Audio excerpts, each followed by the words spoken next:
the emergence of deeper thinking in energy, climate change, particularly renewable energy, is very necessary.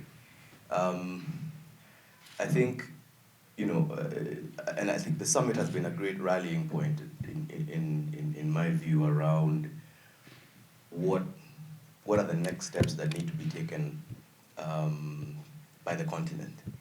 And that doesn't mean that there has to be a unified view on what each country needs to do, because I think each country needs to assess its own national balance sheet and competitive edges and decide how best to leverage that based on how they believe the world is going to evolve. Now, there's lots of signals that are being sent around what the universe is going to look like 10, 20, 30 years from now. And there's some things that are in debate, and there's some things that are not in debate. The things that are not in debate is that business as usual is not going to cut it. And that is why the conversation has shifted to say, okay, how do we do things differently? I think for Kenya's perspective, it's pretty clear that the renewable energy growth path holds the greatest opportunity for economic development, of course, contribution into the larger climate change cause. But I think that path makes sense given what the country's strengths look like.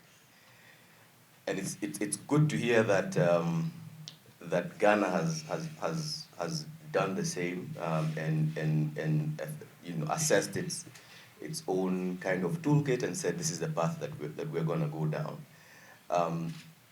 I think it's worth bearing in mind that without the participation of the continent in a very real way, in terms of availing its renewable energy resources, in terms of availing its mineral resources, that the global effort doesn't get us there. So I think the question that we have to ask ourselves is, if those three things are true, then how do you participate in that effort as an economy? How do you position yourself to gain, to leapfrog? I mean, industrialization did not happen incrementally in the Western world, and actually even in Asia and in parts of South America. It was a big bang, and the big bang did have a few external factors that led to it, but it didn't grow at 4%, 5%, 6%, and eventually got to where it got to. So I think there's a moment here that's creating the conditions for another big bang. The question is who's going to raise their hands up and be able to use that to get to the next level? Because if you're not making things, if you're not producing things, whether it's IP or actual, gadgets, things, then you are not going to be able to transform your economy. You are not going to be able to leverage your demographic advantage.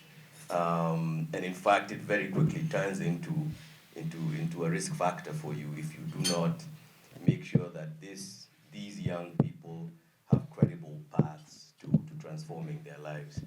And I think the emergence of platforms like Enzi Ijayo means that we dedicate a bit more time and energy into helping policymakers, private sector players, development finance institutions, lenders, think a little bit differently about how they can participate in this transformation, because it's a transformation. We're going somewhere nobody has gone before.